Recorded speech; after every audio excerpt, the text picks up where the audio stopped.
Alvin wants a new laptop. His parents are poor, though.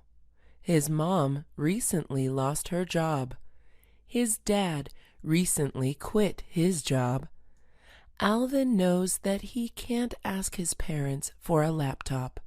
He decides to ask his rich Uncle Todd. He drives over to Todd's house. Todd's house is beautiful. It has 3 stories. There is a chandelier on the ceiling. There are expensive paintings all over the place. There are 5 bedrooms and 4 bathrooms. Alvin wishes he could live there. Todd offers him something to eat. Alvin says, "No thanks, I already ate." Todd asks him why he is coming. Alvin does not know what to say. He does not want to come off as rude. "My laptop is really old, and I need a laptop for school.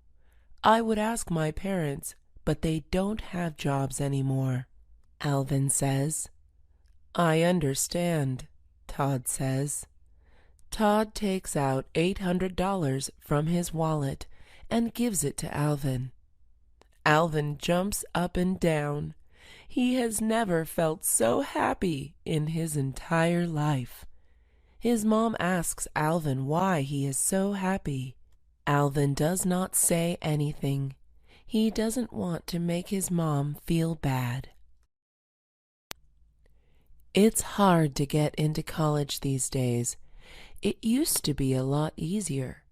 Now, it's not even good enough to get good grades. You need to have good grades in advanced classes. You need to do some extracurriculars. Extracurriculars are activities you do outside of class, such as playing basketball, playing the violin, singing, and more. You need to have a high score on the SAT or ACT. The SAT and ACT are used to test what you know. They both have questions on various subjects. You need to have some leadership positions. It is not just enough to be a member of a club. You need to be the president or the vice president. You also need letters of recommendation. Letters in which your teachers, coaches, or bosses write about your abilities and personality. It also helps if you won some awards. It shows that you can achieve something. You also have to write good essays that show who you are as a person. Colleges want people who have interesting personalities and stories. Students with good grades but boring essays will not get into the college of their dreams. Students should not be sad if they don't get into the college of their dreams. They need to know that getting into college is tougher as years go by. Marissa was born with a physical imperfection. She has a unibrow. A unibrow is one long brow. Most people have 2 eyebrows. People make fun of her for having a unibrow. A lot of people don't want to be friends with her. She does have 2 good friends, though. Heather and Joe are Marissa's best friends. They accept Marissa for who she is. Heather was approached by the popular kids. The leader of the popular kids was Amy. Amy offered Heather a spot in her group if she left Marissa. Heather thought about it. Although she loved Marissa, she always dreamed of being popular. She told Amy that she had to think about the offer. Heather told Joe what happened. Joe was mad that Heather had to even think about it. "You have been friends with Marissa forever," Joe said. Heather thought about it. She thought about all the times she and Marissa did homework together, ate together, and laughed together. It wasn't worth it to give all that up for popularity. She called Amy. "I'm never leaving Marissa. She's beautiful on the inside."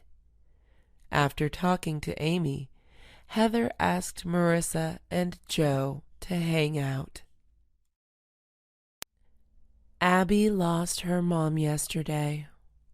Her mom got into a car accident. A drunk driver hit her mom's car. The drunk driver is now in jail. Abby visited the jail to make him feel bad. "You know what you did, right?" Abby asked. The drunk driver nodded and said, "I'm sorry." He started crying. "Sorry is not going to bring my mom back. Your carelessness took away my mom." The drunk driver continued to cry. "I drank because I was feeling lonely." Abby was mad and left the jail. She didn't want to see his face ever again. She wanted him to go to jail for life. Abby could barely wake up. She requested to take a week off her work. She loved her job, but she could not stop thinking about her mom. Abby's husband told her to do something instead of watching TV all day. Abby agreed with him.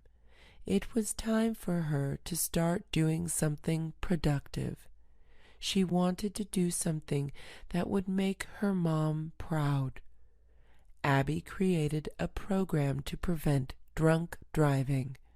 She wanted to give drunk people free rides.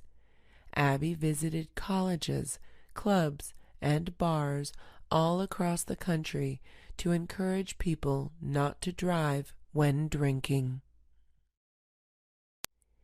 Kelly has been cheering since she was in elementary school.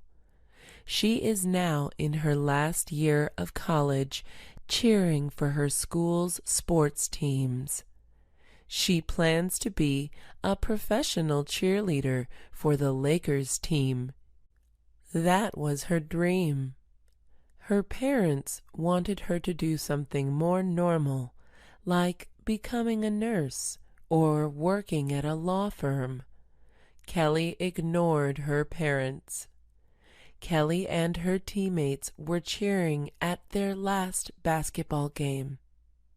When Kelly stood on top of her teammate's shoulder, she fell down. Everyone was silent.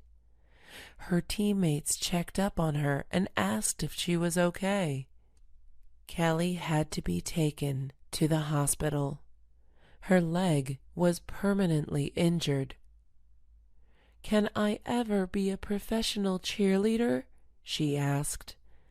"I'm afraid you cannot," the doctor said.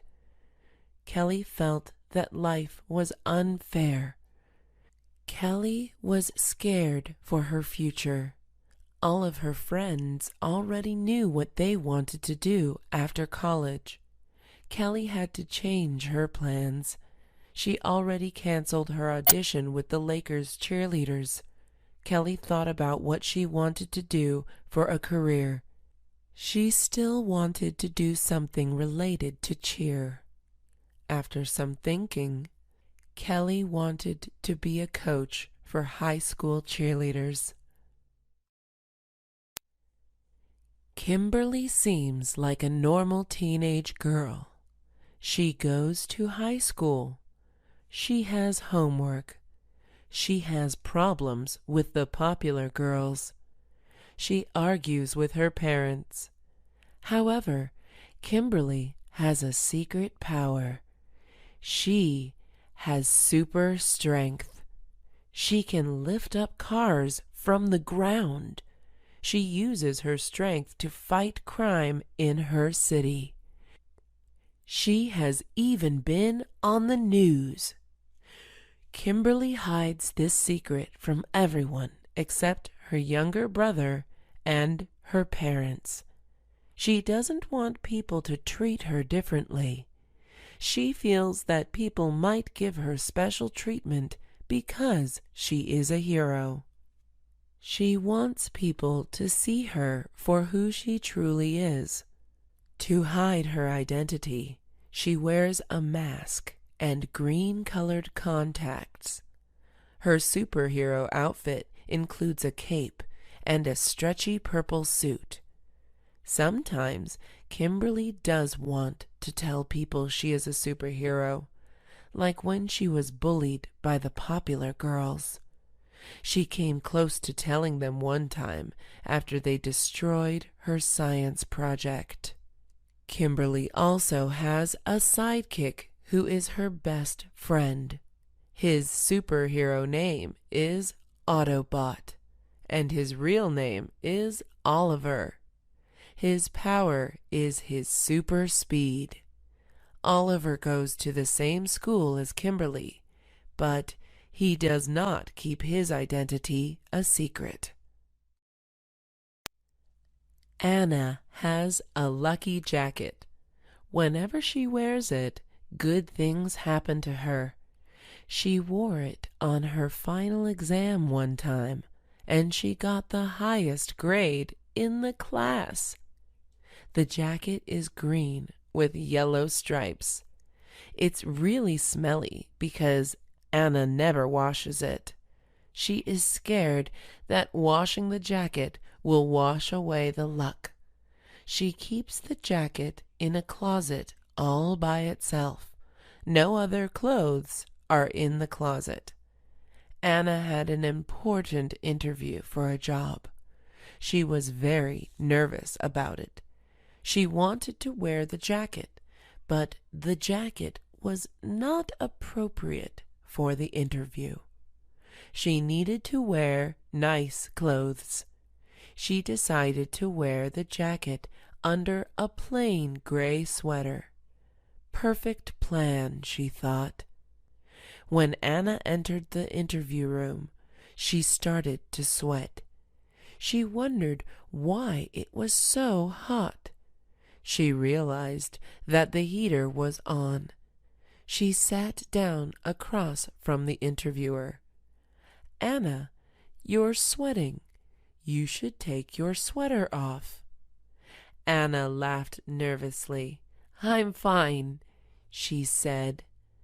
By the end of the interview, there was a sweat stain on Anna's sweater. She left the interview feeling unsure. A week later, Anna got a phone call from the boss. The boss offered her the job. The lucky jacket worked. 10 years ago, most adults had regular cell phones. Now, people have smartphones. With smartphones, you can not only call people, but you can also go online, download new games, calculate a math problem, organize your schedule, and more. Smartphones are really helpful. Even kids have cell phones now.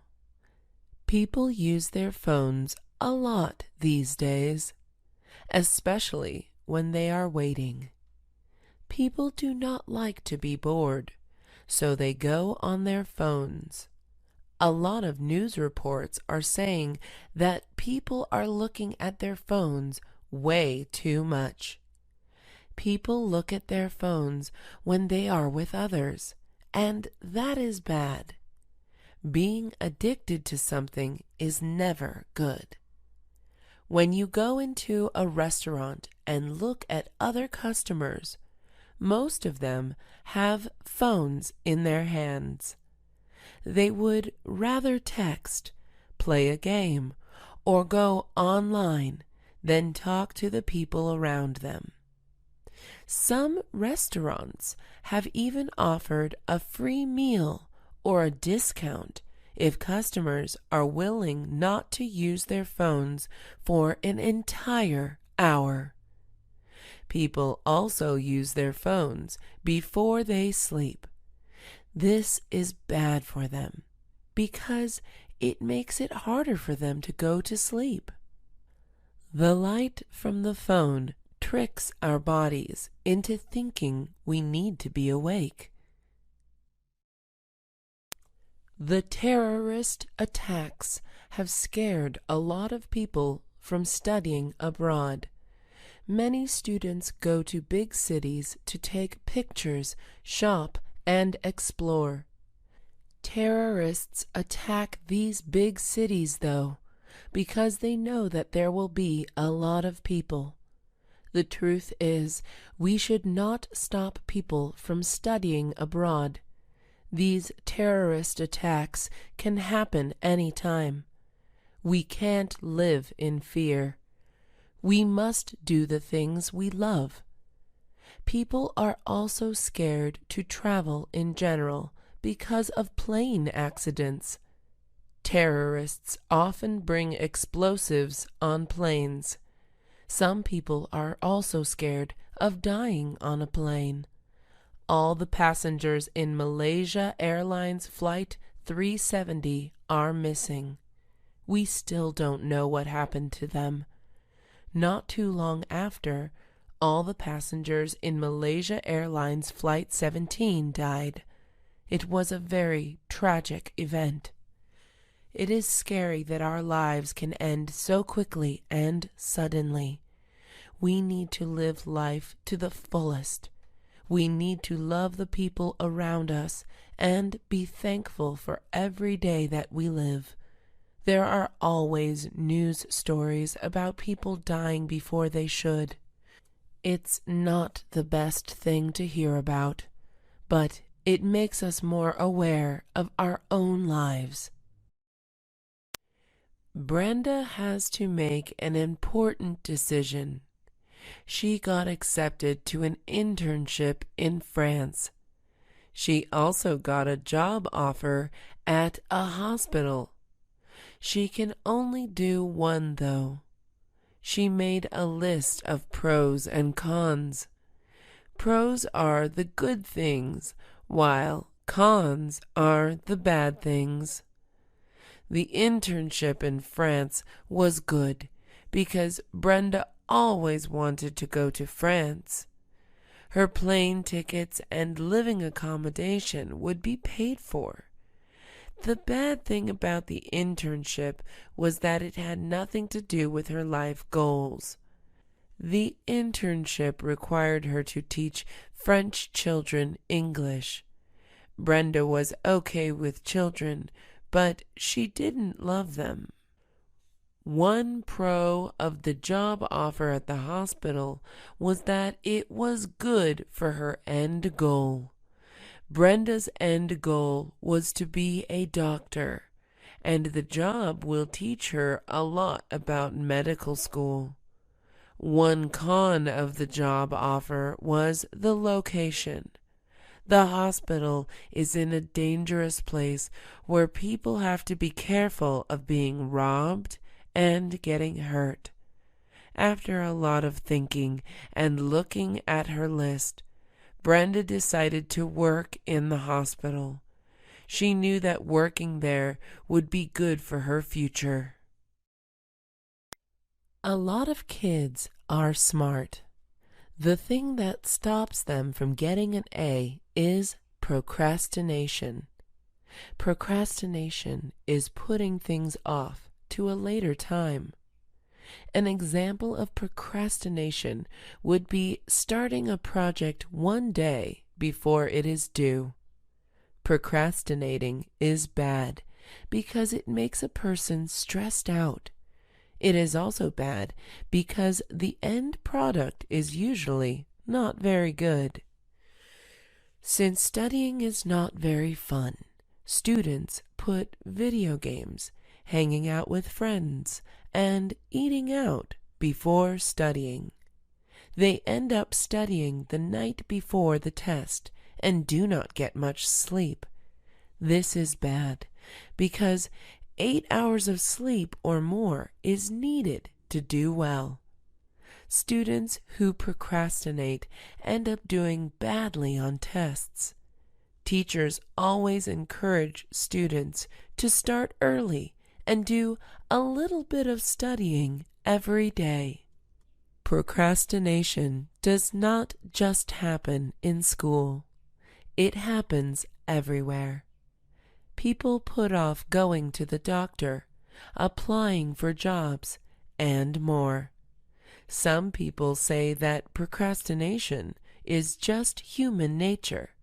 However, some people say that they do well when they procrastinate.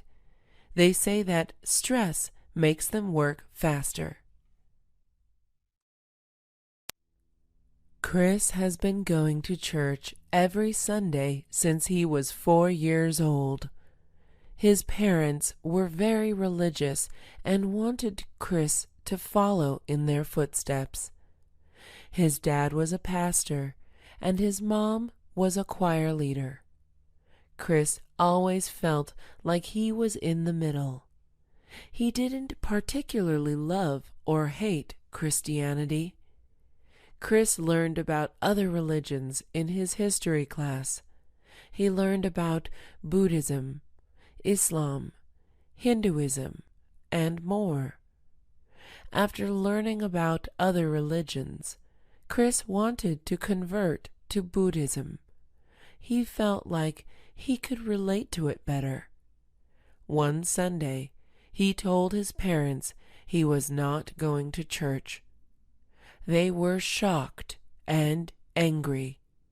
They told him that if he did not go to church, they would take away all electronics from him. Chris was okay with that.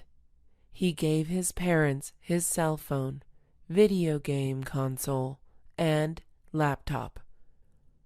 When his parents came back from church, they wanted to have a long conversation with Chris. Chris told them why he didn't want to go to church anymore. He explained what Buddhism was and why he wanted to convert. His parents tried to convince him that Christianity was better. It was useless. Chris made his decision.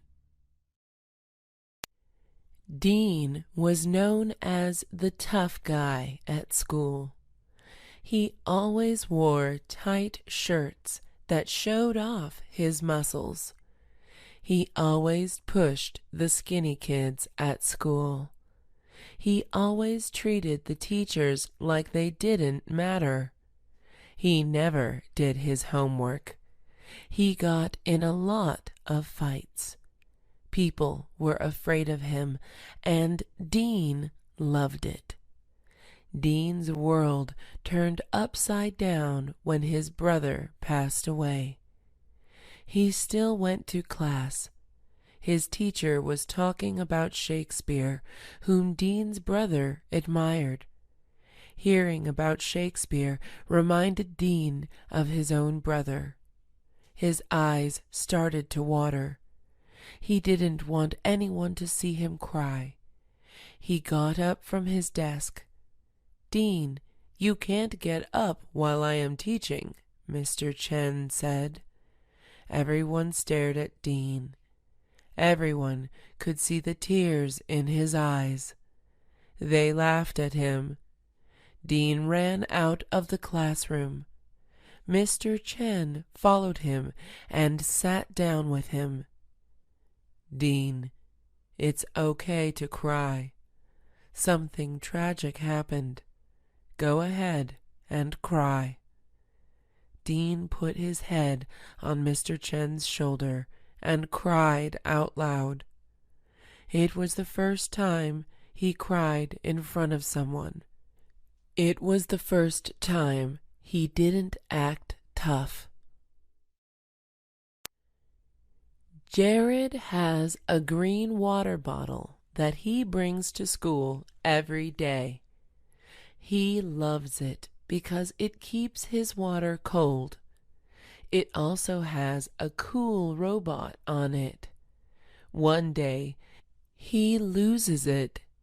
Jared asks his friend Richard if he has seen it. Yeah, I saw Albert holding it, Richard says. Jared walks over to Albert's locker. Hey, you have my water bottle, right? Jared asks. I did, but I let Denise borrow it, Albert says. Jared goes up to Denise. Hey, do you have my water bottle? Denise shakes her head and says, I thought it was cool looking, so I showed Amanda. She has it now. Jared goes to Amanda. Amanda, tell me you have my water bottle. Amanda shakes her head. I thought it was Lucas's, so I gave it to him. Jared screams in frustration. Jared goes to Lucas. Do you have my water bottle? Jared asks. I gave it to Richard to give to you, Lucas says. That was weird, since Richard was the first person he asked about the water bottle. Jared went back to Richard. Lucas said you had my water bottle, Jared said. I told you, I saw Albert hold it. Lucas probably meant Richard Lopez, not me, Richard said. I'm just going to buy a new water bottle, Jared said. He bought a blue one this time. Daniel was addicted to coffee. He drank 2 cups in the morning and 3 in the afternoon. He can't think or do anything without coffee. His mom wanted him to stop drinking coffee. She decided to throw out all the coffee and give him milk. Daniel was so mad. Mom, I can't go to school without coffee, Daniel said. This is for your own good, his mom said. Daniel went to school. He was cranky and tired without coffee. He didn't want to talk to his friends or pay attention in class. His teachers kept waking him. They told him to go to the nurse's office. Daniel went to the nurse and asked for coffee. She laughed at him. She said that he needed to drink less coffee, but not stop completely. She told him to drink 4 cups a day, then 3, and eventually he won't need coffee. Daniel told his mom what the nurse said. But that means I have to buy coffee again. Daniel laughed at his mom. Daniel and his mom went to the market to buy some good coffee. Daniel did what the nurse told him to do. It was much easier to drink less coffee than none at all. Claire was applying to private schools. Most private schools required letters of recommendation. Claire did not know who to ask. She felt like her teachers did not know her that well. Claire asked her teachers anyways. Some of them said yes, and some of them said no. 1 week later, Miss Hershey gave Claire a letter of recommendation in an envelope. Claire wasn't supposed to open it, but she really wanted to know what Miss Hershey wrote. Claire carefully tore it open and read the letter. She was disappointed. Miss Hershey didn't write anything interesting about Claire.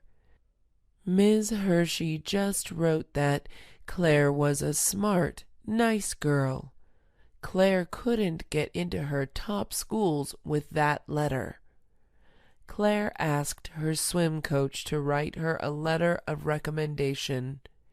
Her swim coach knew her well.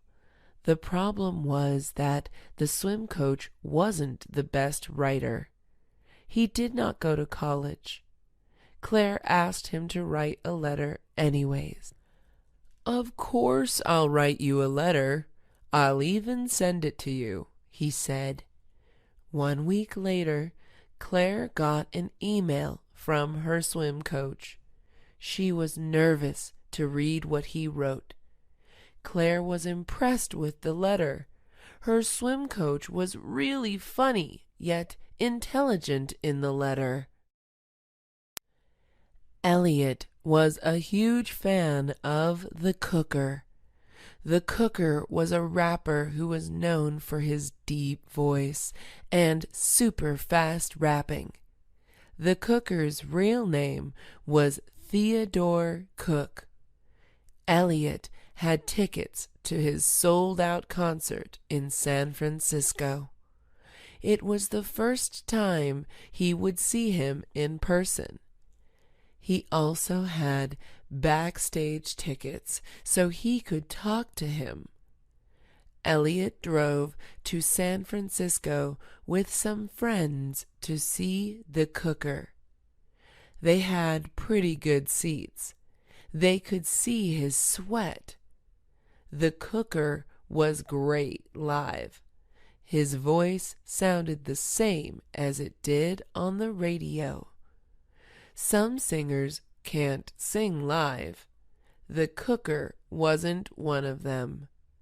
Elliot waved his hands up in the air. He closed his eyes and listened to the music. After the concert, Elliot and his friends went backstage. Elliot was so excited that he screamed when he saw the Cooker. The Cooker closed his ears. Elliot ran up to him. "I am your biggest fan. Can I have an autograph and a picture?" Elliot asked. The Cooker rolled his eyes. "Sure, I guess." Elliot noticed that the Cooker was annoyed. "You know what? Forget it. I don't want a jerk's autograph," Elliot said. He realized that some celebrities were just mean. Jen is poor. Her dad left when she was 7 years old. Her mom didn't go to college, so she can't get any good jobs. Jen wishes she could get a job, but she is only 13 years old. Jen also wants to be part of the cool group. The cool group buys expensive clothes, shoes, makeup, and jewelry. Jen always wears really simple things like a t-shirt. One of the girls in the cool group is Jen's cousin. Her name is Dana. Dana convinced the cool group to invite Jen on a shopping trip. Jen is excited. She wants to convince them that she is cool enough to be part of the group. When Jen sees them, she feels bad about herself. They are all dressing so much nicer than her. Jen tries to ignore this. She and the cool group go inside Rural Insiders, the most popular store for teenagers. Everything is so expensive, though. All of the girls in the group except Jen stand in line to buy something. "Are you going to buy anything, Jen?" asks one of the girls. "Yeah," Jen says. She grabs a dress. It is $80. She buys the dress, but she plans to return it. Diane and Bobby are dating. Diane's dad does not know that they are dating. He doesn't want Diane to date until she is in college. It's hard for Diane to hide her relationship. Every time she wants to go out with him, she has to tell her dad she is going out with friends. Every time Bobby gives her presents, Diane has to hide them. Her dad is getting suspicious. Bobby is upset that Diane is hiding their relationship from her dad. Bobby feels like Diane is embarrassed to be with him. Bobby wants to meet Diane's dad. He decides to take matters into his own hands. After school, he goes to Diane's house. Diane is still at school because she has violin practice. Bobby knocks on the door slowly. His hands are shaking. Diane's dad opens the door. "How can I help you?" Bobby doesn't say anything for a minute. "Are you going to talk or what?" Diane's dad angrily asks. "Sir, I am dating your daughter," Bobby says. Diane's dad frowns. "Break up with her immediately.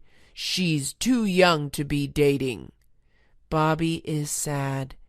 He tells Diane that they have to keep lying about their relationship to her dad. "I know," Diane says. Annie and Diana are identical twins. It is hard to tell them apart. Sometimes their best friends even get confused on who is who. One key difference between the two was their feet. Annie's foot has a mole on it, and Diana's does not. Annie and Diana sometimes disguise themselves as each other.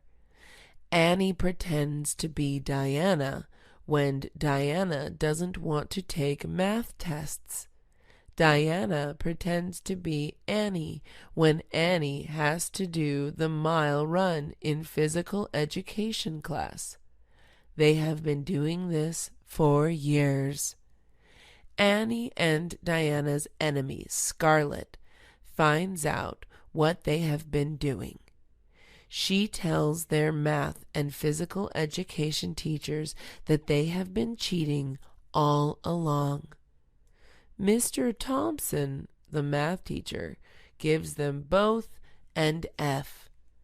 Ms. Nguyen, the physical education teacher, gives them both an F too. Annie and Diana are sad. Annie tries to explain that she gets out of breath easily when she runs. Diana tries to explain that math gives her anxiety. Mr. Thompson and Ms. Nguyen don't care. Annie and Diana no longer pretend to be each other anymore. After they got F's, their parents forced them to move schools. The two schools were not that far apart, so they still got to see each other. Evan was in his last year of middle school. He was 4 feet and 11 inches. He weighed 140 pounds. He was bald. He had no friends. He had a 0.00 GPA. His life was going nowhere. He was struggling with so much because his parents recently passed away. He wanted to transform himself, though, so he could have a fresh start in high school. Evan went to a therapist who told him that he had to make small changes first. The therapist told him that he had to start with the easier things. Evan bought hair growth treatment to fix his baldness problems. He started talking to people more to make friends. He realized that he just had to express himself. He started to study more instead of crying about his parents.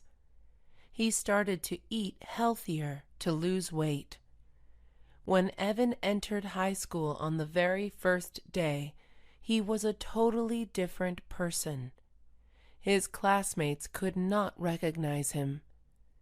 Evan was now 5'9", muscular, smart, and popular. He also had a head full of hair. Everyone wanted to be friends with him. Most important of all, Evan was finally happy. Emma's dream was to be a boxer. All her life, she was told that she couldn't be a boxer because she was a girl. She was told that she should just get a regular job. Her parents told her that she would be killed one day if she kept boxing. It was hard to hear "you can't" all the time. Emma was still determined to prove everyone wrong. Emma's life was hard. Girls didn't like her because they thought she was too manly. Guys didn't like her because they thought she wasn't as good at boxing as they were. Because of all this, Emma didn't have any friends at school. She always sat alone in the cafeteria, and it was hard for her to find partners for group projects. However, Emma did have friends from her boxing class. They were all female boxers. They understood what Emma was going through because they were in the same position. All they had was each other. They were a family. Because of this, Emma was always excited for boxing class. One day, she was going to be a famous boxer. Only then would everyone regret how they treated her. Frances did not get along with her mom because they had different personalities and goals. Frances's mom was a CEO of a cell phone company. She was incredibly smart, having gone to Harvard University. Her mom cared a lot about money, success, and appearances. Frances was the opposite. Frances didn't go to college. She started an art business, selling her original art pieces. As long as she could feed herself and live somewhere, it was okay. She also did not mind not being famous. Frances didn't care about her appearance either. Unlike most girls, she has her hair up to her ears. She never shaved and only owned 10 pieces of clothing. Frances's mom was upset that her daughter chose this lifestyle. Whenever Frances's mom visited her daughter, they would have a fight. Frances's mom would say some rude comments about Frances's lifestyle, and Frances would tell her mom that she was greedy and shallow. Frances wanted her mom to support what she was doing.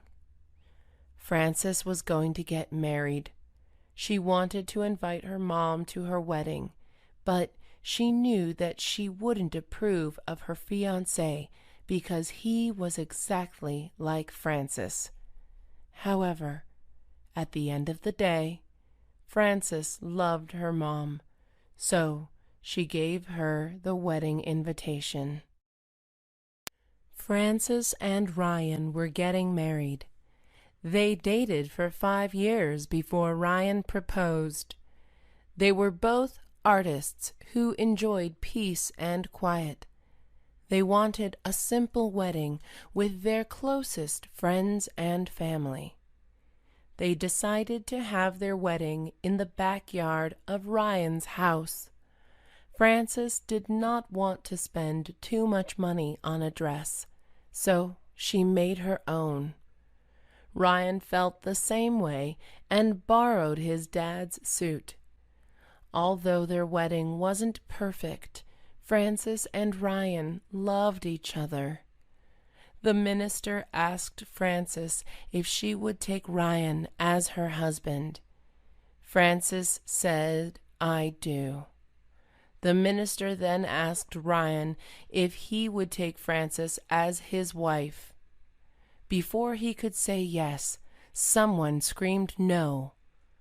Ryan and Frances looked to the audience. It was Ryan's ex-girlfriend, Karen. Ryan demanded her to be taken out. Ryan's brothers carried Karen out, but Karen bit their arms. She ran up to Frances and ripped her dress. Frances pushed Karen. Ryan told Karen that she needed to leave. Karen wouldn't leave until Ryan called the police. Other than Karen interrupting, the wedding was perfect. Ryan and Frances knew they were going to be together forever. Jill and Dan have been married for 10 years. Jill loves Dan, but she hates his snoring. It is so loud and disgusting. Oftentimes, his snoring wakes her up, and she can't go back to sleep. One night, Dan's snoring was so loud, Jill decided to sleep on the couch. She slept well on the couch. The next morning, Jill's son Timmy saw her sleeping on the couch. He thought that she had a fight with his dad. "Mommy, are you and Dad getting a divorce?" Timmy asked. Jill laughed and hugged Timmy. "No, Timmy, your dad just snores a lot." Timmy asked if she snored. Jill wasn't sure. Later, Jill asked Dan if she snored. "Yeah, it sounds like a cat meowing," Dad said. "Is that a bad thing?" Jill asked. "Well, it's kind of annoying, but I deal with it," Dan said. Jill was embarrassed that she snored. She went to the doctor to see if she could do anything about it. The doctor gave her a few tips, but said that there was no medicine or cure for snoring. Jill went back home disappointed. "All this time I thought you were the annoying snorer, but I guess I am too," Jill said. "Hey, that's what makes us perfect together," Dan said. Lisa needed a job to pay for a car. She needed a car so she could get to school and other places more easily. Lisa saw an ad looking for a school mascot. It was paying $12 an hour, which was a lot for a high school student. She went to the tryouts. The interviewer asked Lisa why she wanted the job and why she thought she would be a good fit. Lisa said that she was very proud of being a tiger and would love to get other students excited about the school's sports teams. Lisa found out that she got the job. Her first day of work would be at the football game tonight. When she got to the football field, she put on her costume and her tiger head. It was smelly and hot inside. She kept thinking about how she needed a car. Then She overheard someone say that it would suck to wear the tiger costume. Lisa felt bad about the job. Lisa's high school football team won. The crowd got up from their seats and cheered. A lot of people wanted to take a picture with the tiger. Lisa spent an hour just taking pictures. After the day was over, Lisa thought about how much money she made. It was the only thing keeping her going. Joy, Samantha, and Maggie were walking around town. The weather was nice. Everyone seemed happy. The girls had each other. Just when everything seemed perfect, the girls heard a scream. "That man just took my purse," an old lady shouted. Joy ran after the man without thinking. She was a professional track runner, so she was fast. She caught up to him easily. "Hey, give that bag back," Joy demanded. The man tried to run away, but Joy snatched the bag away from him before he could.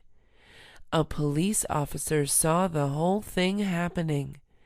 "I can take it from here," he told Joy. Joy thanked him. "Next time, don't run after criminals. You might get hurt," he said. Joy gave the bag back to the old lady. The old lady was so happy and called Joy a hero. She took out her wallet and gave Joy $50. Samantha and Maggie were impressed with Joy. "You did a great thing, Joy," Samantha said. Joy blushed. She didn't feel like a hero. The next day, the city newspaper wanted to do a story and interview with Joy. Joy decided to do it because a little part of her wanted to be famous. They say that good things happen to good people and bad things happen to bad people. This doesn't always feel true. People who have done great things die before they should. It makes life seem unfair, and it is sometimes. People who do bad things get away with it sometimes. Eventually, people's deeds catch up to them. Sean was a good person. He volunteered every week at the animal shelter. He was nice to everyone, even strangers. He took care of his grandparents. Good things should happen to him, right? Unfortunately, Sean just found out that he got laid off at work. This is unfair. However, losing a job when he needed it badly made him very motivated to look for a new job that paid well. Eventually, he found a great job as a teacher in China. Lizzie was a bad person. She stole people's credit card information, yelled at waiters, and used all her friends. Bad things should happen to her, right? Well, Lizzie happened to win $200,000 from a lottery. This is unfair. Justice was served eventually. She was sued for credit card fraud and had to use the money she won to hire a lawyer. While most teenagers had acne, a condition where one gets a lot of pimples, Melinda had great skin. Her skin was perfectly smooth, with no flaws whatsoever. She thinks she got her smooth skin from her parents. She also might have smooth skin because she drinks a lot of water. Having acne is tough because teenagers care a lot about their appearance and what other people think of them. Having acne can cause people to feel bad about themselves, shy away from others, and not go out. Melinda doesn't have this problem, but her sister, Ivana, does. Ivana didn't understand why she had acne because no one in her family had it. Ivana ate fairly healthy too. She felt like she was just unlucky. Because of her acne, Ivana felt insecure about herself. It was hard for her to be confident. She always tried to avoid attention. She barely talked to anyone. Ivana decided to try Proactive because she kept seeing it on TV. It ended up improving her skin. It was less red and bumpy. Meanwhile, Melinda got her very first pimple, and it was on the day of her big speech in class. It was horrible timing. That's the thing about pimples, though. They just appear out of nowhere. Ed Kane was a teacher at Middlebury High School. He taught math. He was known as the Mystery Man. No one knows anything about him or his life. Ed wants to keep it that way. He didn't want to be a teacher. He wanted to be an astronaut, but things didn't work out that way. He came to Middlebury to teach, not to get to know the students. Even though he wasn't the happiest or friendliest teacher, Ed was always willing to help out his students if they needed help. But if they asked about his personal life, he would turn them away. One of the troublemakers in the class, Matt, asked Ed what his plans for the weekend were. "I don't know," Ed said. "Mr. Kane, tell us something about yourself," Matt asked. "That's enough, Matt," Ed said. It wasn't that Ed was embarrassed by his lifestyle, but rather Ed just thought that students should focus on math. If he got too friendly with them, they might think of him as an easy teacher. Ed was married with 2 kids and 1 guinea pig. Ed's hobbies included golfing and swimming. Ed was a very intelligent man and only had 2 close friends. Catherine was moving schools because she was being bullied at her old school. She liked the teachers, her classes, and her friends at her old school, but the bullying was so bad. The girls would call her mean names, trip her, and embarrass her in front of other classmates. They bullied her because she was an easy target. Catherine wore a hearing aid and she was disabled. Catherine's new school was a private Christian school. She had to wear a uniform and pray between classes. Catherine was okay with praying, but she didn't like the uniform. She always liked expressing herself with clothes. Now, she could only wear the clothes she wanted on the weekends. Although there were no bullies, her classmates were hard to get along with. Catherine felt like her personality was so different from theirs. Her classmates were very serious, quiet, and kind of boring. Angie was a fashion model. The modeling industry was a tough world. Although it looks glamorous, it is hard to make it big in the industry. Angie's agent suggested that she get a new haircut to make her stand out. Angie currently had long, blonde hair. She did not have a unique look. Angie didn't want to cut her hair, though. She loved it. Angie and her agent went to a fancy hair salon called Cute Cuts. The hairstylist was world-renowned. Cut 9 inches off and spike up her hair like a boy's hair, the agent said. Angie was nervous. The hairstylist stroked her long hair. "Are you ready to be a star?" the hairstylist asked. Angie slowly nodded her head. She wasn't ready, but it didn't matter. Angie listened to the classical music while her hairstylist cut her hair. She tried to fall asleep so she wouldn't have to think about her hair. After 45 minutes, the hairstylist removed her hair towel. "Ta-da!" she said. Angie started crying. She thought she looked awful.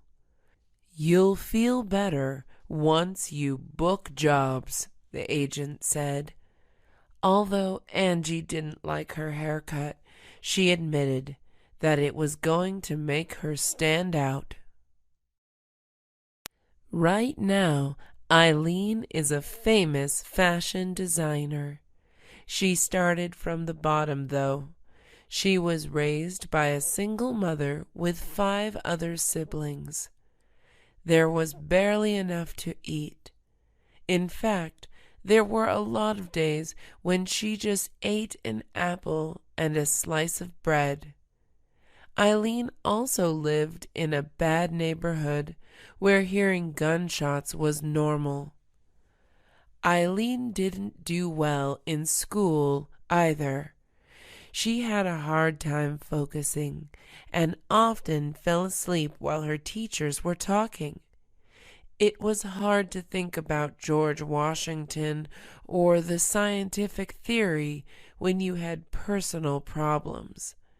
Because she didn't do well in school and she needed money, Eileen didn't go to college. She immediately worked at a clothing store as a cashier. Eileen would sketch designs during her break time. One lucky day, the owner at the time saw her designs and was impressed. He offered Eileen a position as a designer. Eileen worked for her boss for 5 years before starting her own company called Bottomless. There are now Bottomless stores in over 100 countries. Eileen has been on many talk shows speaking about her rise to success. In the United States, you can pretty much vote for who you want to be president if you are 18 years or older and a U.S. citizen. People don't realize how great this is.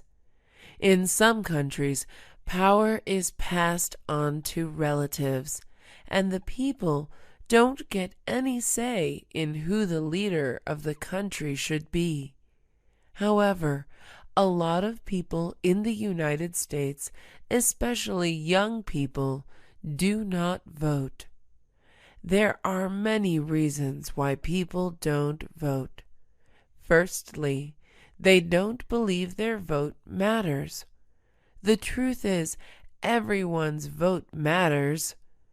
Secondly, they don't think that anything will change if they vote. Although it's hard to see big changes right away. The presidential candidate you vote for affects many policies. Thirdly, people are lazy to go out of their houses to vote. This is the worst excuse. People need to realize that voting is a privilege. Imagine if we couldn't vote. We would feel out of the loop. We would feel that our opinion doesn't matter. If you don't vote for a candidate, then you have no right to complain about the president who will be elected. Yvonne is addicted to biting her nails. She doesn't know how it started. She has been biting her nails since she was 4 years old. She bites her nails when she is not doing anything with her hands.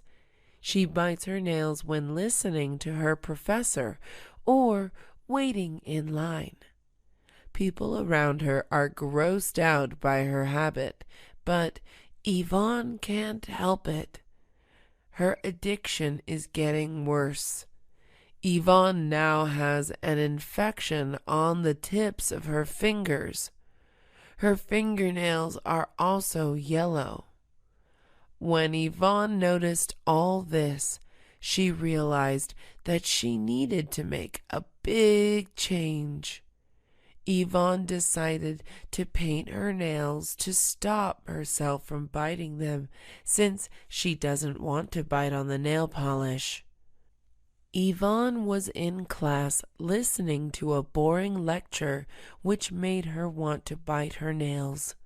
She looked at her blue nails and stopped herself.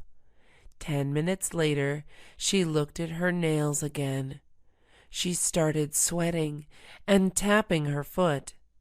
The girl sitting next to her asked if she was okay. Yvonne couldn't take it anymore. She just had to bite her nails again. Bradley was a typical cool guy. He was the captain of the football team, dating the head cheerleader. He was rich, tall, and good-looking. He was also the president of the high school. Bradley had one problem. It was his grade in English. He couldn't write an essay to save his life. He had trouble coming up with ideas. Bradley's final English paper was supposed to be about his role model. He wanted to write about his football coach. Bradley knew he couldn't do well by himself, so he hired the smartest student in class to help him. He was going to pay Melody $10 an hour. Bradley invited Melody to his house. "Okay, Bradley, start with an interesting sentence that's going to grab the reader's attention." "How about, soccer is called football in most countries," Bradley suggested. "But that has nothing to do with your topic," Melody said. Bradley felt bad. "Hey, don't feel bad. Coming up with hooks can be challenging. Why don't you use a quote that your coach said?" Melody suggested. Bradley thought that was a good idea. His hook was, "Football is an art, not a game." Clara always thought her eyebrows were too bushy. Having good eyebrows was becoming a very popular trend among girls. Clara's friend Rachel offered to take her to a salon to wax her eyebrows. Clara didn't like that idea. She didn't want a stranger to be so close to her face. Rachel offered to give Clara waxing products so she can fix her eyebrows herself.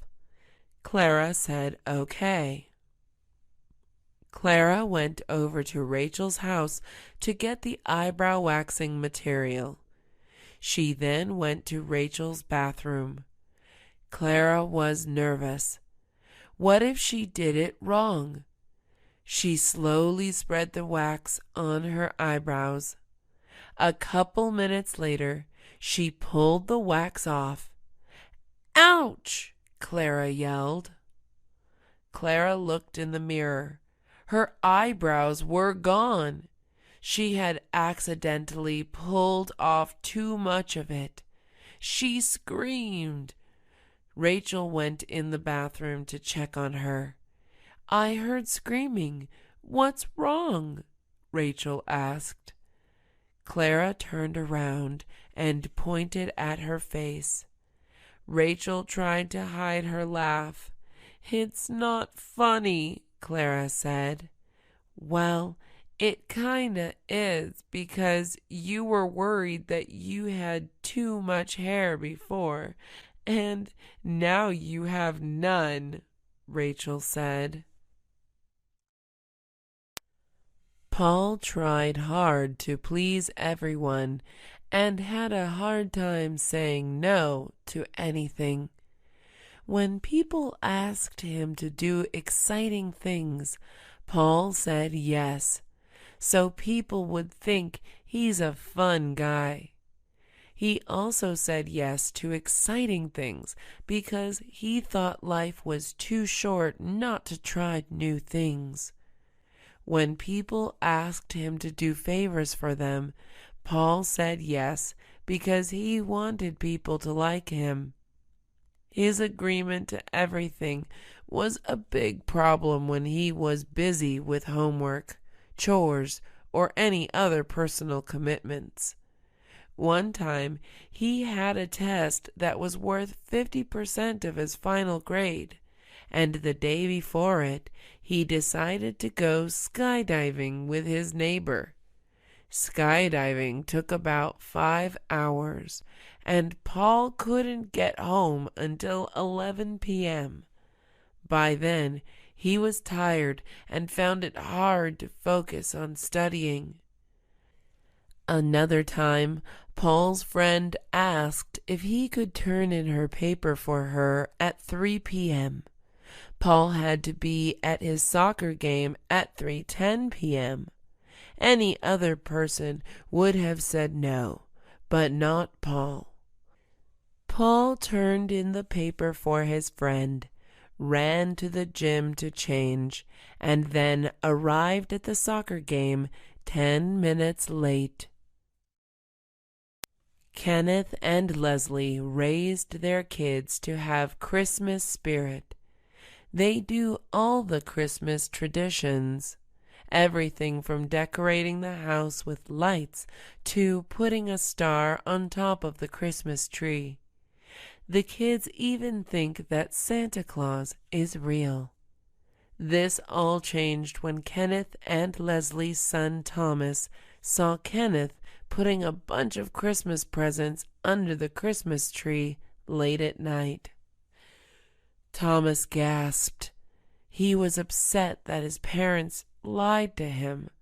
"Mom, Dad, why didn't Santa come this year?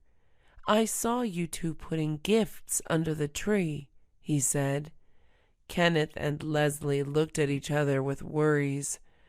"Well, son, the truth is, Santa didn't have time to put them under the tree, so he gave them to me and your mom," Kenneth said.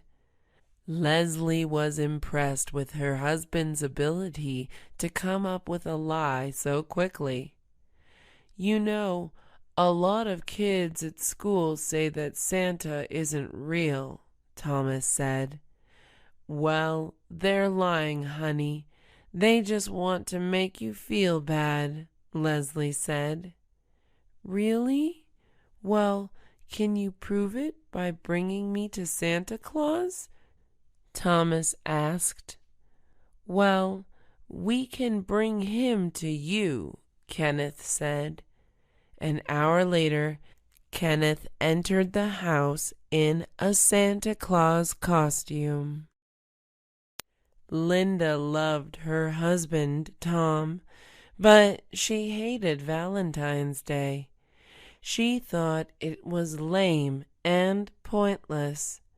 She thought it was dumb that couples acted especially nice to each other on Valentine's. She believed that lovers should treat every day like Valentine's Day. Tom had flowers delivered to Linda's workplace on Valentine's Day. When she saw them on her desk, she rolled her eyes. Tom knew she hated Valentine's Day. She also thought that flowers were a waste of money. They died so quickly. She could never understand why anyone would pay over $30 for a bouquet of flowers. When Linda got home after work, she asked Tom why he sent her flowers. "I know you hate Valentine's, but I saw my friend play the piano in front of his wife for Valentine's, so I wanted to do something special," Tom said. Linda smiled. Even though she hated Valentine's, she felt loved by her husband. Ying moved to the U.S. when she was 15 years old. She was born in China and had a Chinese accent when she spoke. She didn't like her accent because it made her sound funny, and people sometimes couldn't understand what she said. Ying also knew that people made fun of her accent. Ying's history teacher made everyone go up in front of the class and recite a part of the Constitution of the United States. Ying didn't want to do it. She asked her teacher if she could record herself and send it to him. The teacher said no, because that would be unfair to everyone else. Ying then said that it was unfair that everyone had an American accent. The teacher told her to take classes to get rid of her Chinese accent. Ying took her history teacher's advice and took a class on getting rid of the foreign accent. The class was filled with people like Ying. The teacher had Ying and other students pronounce things. After a week, Ying didn't see an improvement. She decided to stop going to class and start loving her accent. She shouldn't have to change herself. People should like her the way she is. The career day was the time when parents of students came into the classroom to talk about their jobs. Jane brought her dad, who was a bus driver. Jane's dad did not like his job when he was first starting out. After 5 years, he liked it. He liked it because he got to talk to people. Sometimes, though, no one wanted to talk to him. Those days were bad. Jane's dad talked about what he had to do as a bus driver in front of Jane's classmates. "Anyone interested in becoming a bus driver?" Jane's dad asked. No one raised their hand. The next parent going up was Julia's dad. Julia's dad was a firefighter. He dressed up in his firefighter uniform. He talked about his experiences and the crazy fires he had to put out in the past. The students loved Julia's dad. They asked him a ton of questions, and someone even hugged him. Jane's dad felt bad. He left the classroom before the day ended. Jane's teacher ran out of the room to talk to him. "Mr. Lowell, I just wanted to tell you that I have so much respect for what you do." Jane's dad smiled. Donald is getting out of jail today after 5 years.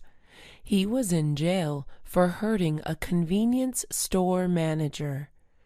Donald had stolen food from the convenience store, and the manager ran after him. Donald punched the manager and ran away with the food. Shortly after, the police got him. While Donald was in jail, he promised that he would change his life around if he got out of jail. He saw some scary stuff while he was in jail. Jail was a whole other world. It was almost like high school, but worse. There were cliques where the tough guys tried to scare everyone. Donald tried to stay away from trouble. When Donald got out of jail, he smelled the fresh air. It felt great being out. He went to the convenience store he stole from. The manager saw him and grabbed the phone immediately. Donald assured him that he didn't want to hurt him. "I want to apologize for what I did. I stole food because I was homeless. I'm not trying to make excuses for how I hurt you, though." Donald gave the manager an envelope with $1,000 inside. "I know it doesn't make up for everything, but I was saving up this money for 5 years in jail," Donald said. The manager gave him a hug. Hannah was a good girl. She went to school on time. She did well in class. She was nice to everyone. She played soccer. She volunteered at the homeless shelter once a week. Hannah was about to go bad, though. Yesterday, someone robbed her house. She felt sad that bad things could happen to her, even though she never did anything wrong. Hannah decided to take revenge. Through her neighbor, she found out who robbed her. It was someone who lived just 3 streets down. At night, Hannah dressed in black and wore a mask. She was going to take back what the robber took and more. She wanted him to feel what she and her family felt. Hannah unlocked the door with a paperclip and went inside the house. She saw her belongings near the fireplace. She grabbed the belongings and put them inside a big black bag. She also stole some money, although it wasn't a lot. She realized that there wasn't anything worth stealing, so she spray painted the walls. Lillian loves spicy food.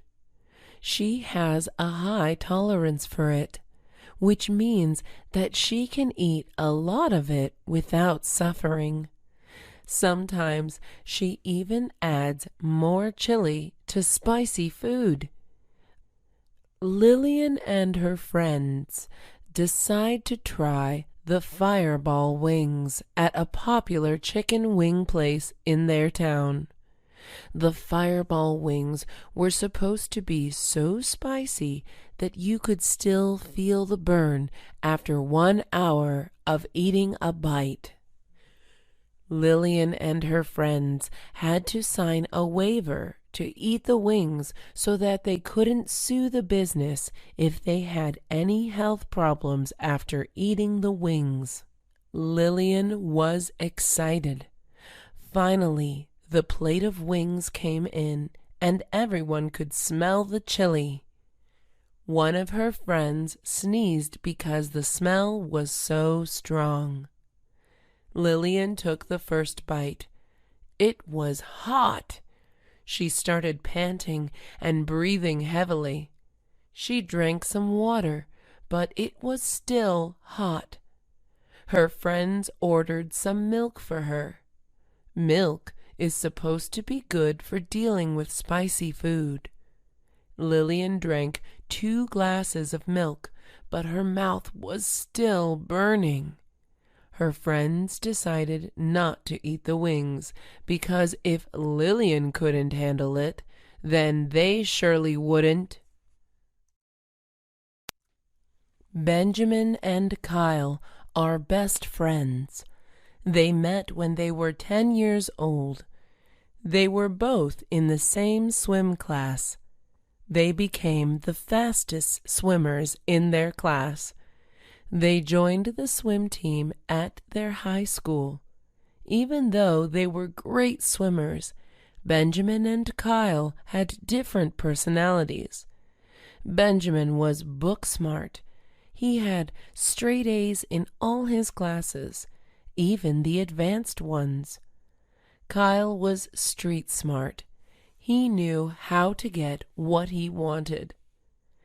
Benjamin and Kyle both wanted to be the swim team captain. However, there can only be one. Whoever got the most votes would be the next captain. Kyle was worried because he knew that Benjamin was more popular than him. A lot of the other team members thought Kyle was a bit mean. Kyle had a plan, though.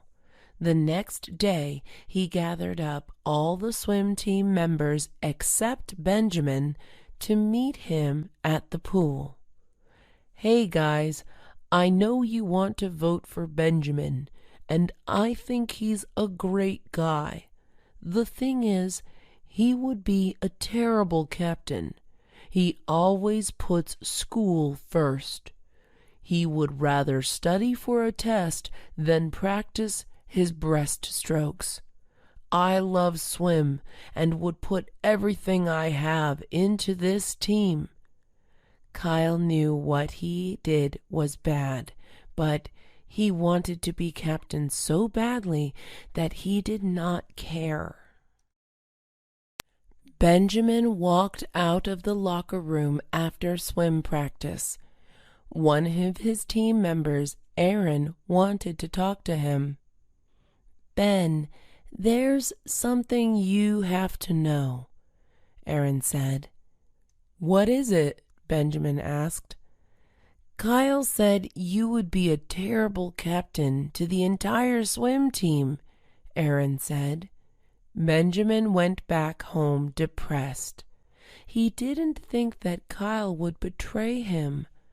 Tomorrow would be the swim captain election. Benjamin didn't have time to worry about Kyle. He had to prepare his speech. The next day, Benjamin and Kyle stood in front of the swim team. Kyle went first. "Hello, fellow team members. I want to be your next swim captain because there is nothing I care more about than swim. I will put 110% into every practice we have and every competition we enter. We're going to be winners if you vote for me." Benjamin was up next. "Hi all.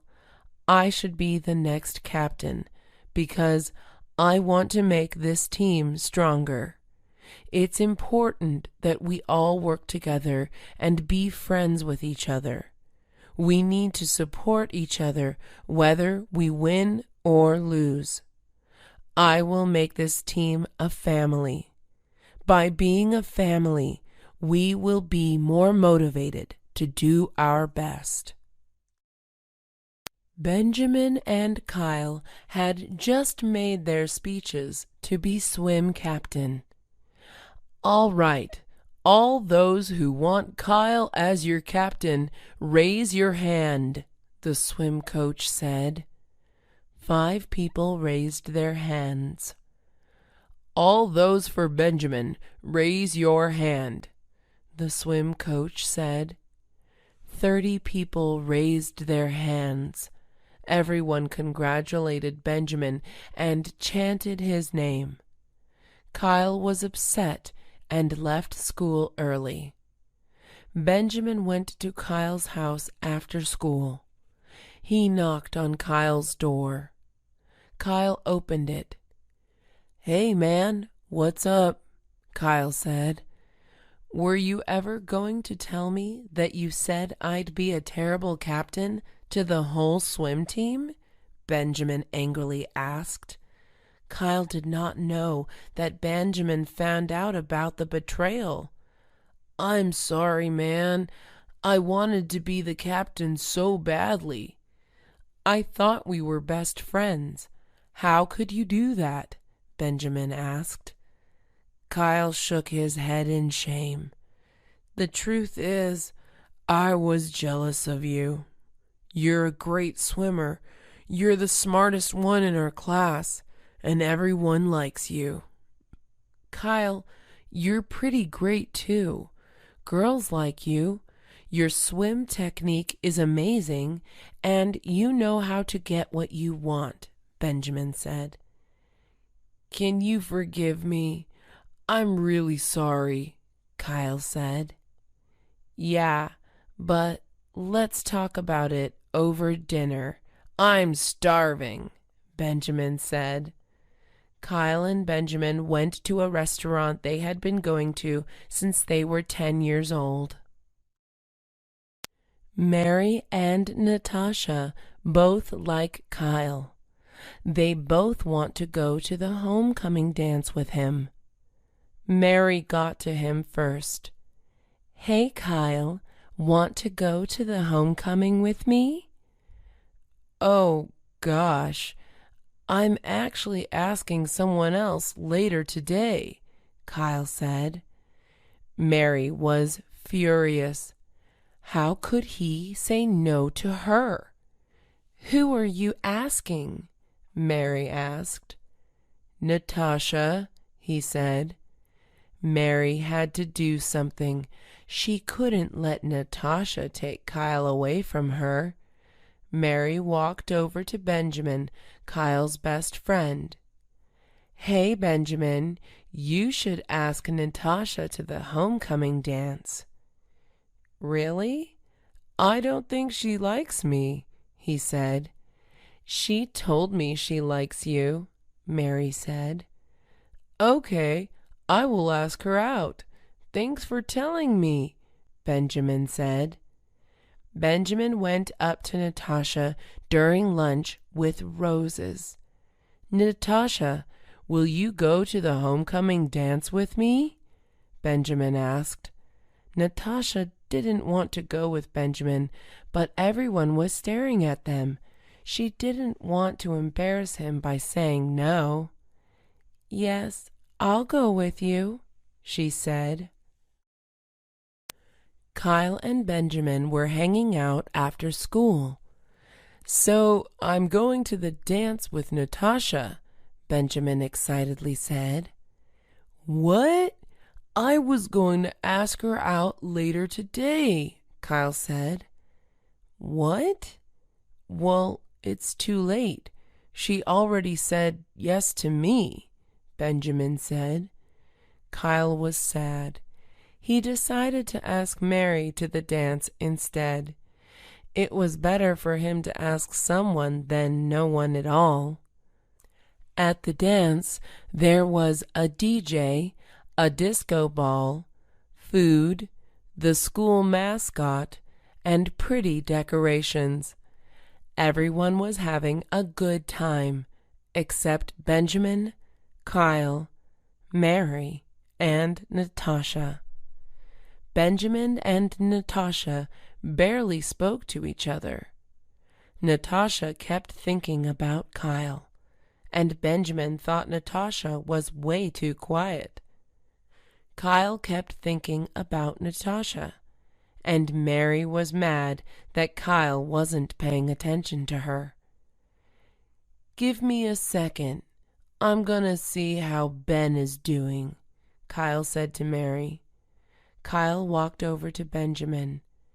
"Hey, where's Natasha?" Kyle asked. "She's in the bathroom," Benjamin said. None of us are happy right now. Why don't we switch dates? Kyle suggested. That would leave me and Mary unhappy, Ben said. Kyle sighed. He knew Ben was right. The homecoming dance was just going to be a bad night. Textbooks are really expensive. It is funny because nobody wants them. Students just have to buy them because teachers want them to. Mr. Tan teaches an economics class, and he usually makes them buy a $200 textbook. Last year, though, one of his students tried to steal a textbook. That student got suspended. The sad thing is, the student stole the textbook because he could not afford it. Mr. Tan decided to change some things around. Instead of making his students buy the textbook, Mr. Tan made copies of the textbook and gave them to the students. This is technically illegal. Another teacher found out about what Mr. Tan was doing and told the principal. The principal gave Mr. Tan a warning. Mr. Tan had to come up with another idea that was legal. Mr. Tan decided to use online articles that were available for everyone to access. The students liked this idea because they did not have to buy a textbook. The principal liked this idea because it was legal. Mr. Tan liked the idea because he felt that the articles taught a lot of interesting information.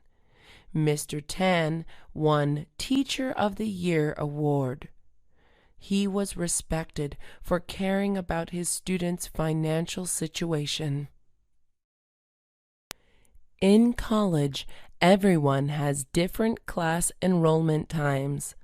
Some people have early times, and some people have late times. The more classes you have taken, the earlier your registration time is. That is why seniors have early registration times. All student athletes, students on scholarships, and low-income students have early registration times. A lot of students complain about their registration times. Having a late registration time means not getting the classes you want. Not getting the classes you want means not being able to graduate on time. This is a big problem in public schools. Every semester, there are a ton of students who line up to complain about their registration times. Academic counselors tell the students the same thing every time. We can't do anything about it. Parents complain about it too. The academic counselors tell them the same thing. One of the parents who complained was a lawyer. She tried to sue the school. It did not work. Students also protested that athletes should not have earlier registration times. The academic counselors say, "We don't make up the rules." Stage fright is the nervousness one feels when speaking in front of an audience. It is extremely common. Mr. Todd tries to eliminate stage fright in his speech class. In the class, everyone is required to do 5 speeches in front of the class. The first speech is about the student. The students typically talk about their likes, dislikes, family, friends, hobbies, and future goals. Since it is the first speech, a lot of students are nervous. They want to make a good first impression on everyone. Mr. Todd told them to think of the audience as their friends. The second speech is supposed to persuade the audience to support a particular cause. One student talked about abortion. Another student talked about Donald Trump. For this speech, Mr. Todd advised them to make connections with the audience. People are more likely to support your cause if you make it relatable to them. For the third speech, the student is supposed to try to convince the audience to visit a particular country. By the third speech, the students were more confident. It was easier for them to talk in front of their classmates. The students felt like they were all friends with each other. Even if they made a mistake, it was okay. Darcy was in her 6th year of college. Most people go to college for 4 years and then graduate. Darcy was different. She did not plan well. In her first year, she was so excited to be away from her parents. She went out late every night. She drank too much alcohol. She made friends with the bad crowd. She skipped her classes. She had to retake a lot of classes. In her second year, Darcy started to get her act together. She stopped going out so late. She became friends with people who studied. She went to class and studied. However, Darcy wanted to change her major from chemistry to political science. The chemistry classes she took were useless now. She had to take political science classes she should have taken in her first year. In her third year, Darcy took more classes than the average student. It was very stressful. She was in class from 7 a.m. to 6 p.m. She felt like she could not think in any of her classes. She was not getting much sleep. She talked to a guidance counselor who told her that she should drop 2 classes. The counselor also said that it was better to get good grades and stay longer in college than to get bad grades and graduate on time. Darcy dropped 2 classes and had to stay in college for 2 extra years. There are a lot of rules on what students can and cannot wear. Girls can't show bra straps, wear shorts that are too short, wear tank tops, nor can they wear body jewelry. Guys can't show their boxers or wear pants that are too baggy. Both girls and guys cannot wear open-toed shoes, including flip-flops. The students are sad because flip-flops are comfortable and easy to wear. Flip-flops are also great when it's really hot. One sunny August, Sebastian decided to break the rules and wear flip-flops to school. He felt cool that he was breaking the rules. His friend Brett looked at him in horror. "Dude, you're going to get in trouble," Brett said. Sebastian laughed. "They won't even notice," he said. Sebastian was right. Class after class, teachers failed to notice that Sebastian was wearing open-toed shoes. After the last class bell rang, Sebastian and his classmates walked out. When he walked outside, Sebastian tripped over a rock. His toes started to bleed and his foot was bruised. He couldn't even get up. Brett called the nurse over.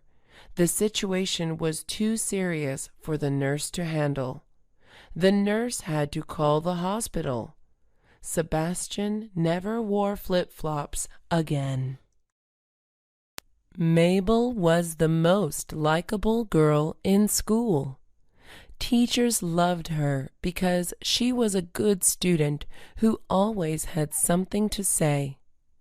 Boys loved her because she was so beautiful.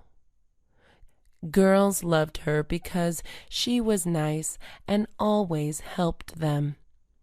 Her siblings loved her because she was caring.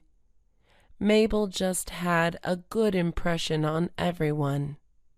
One day, a robber came to her house, stole all her money, and punched her when she tried to stop him. Mabel was devastated after that incident. She felt upset that someone would hurt her when she was a good person. When she returned to school, it was hard for her to talk to people. She started spacing out in class, sitting alone during lunch, and wearing the same clothes every day.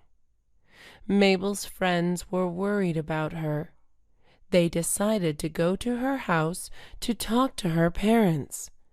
Her friends explained how Mabel was acting differently in school. Mabel's parents had no idea.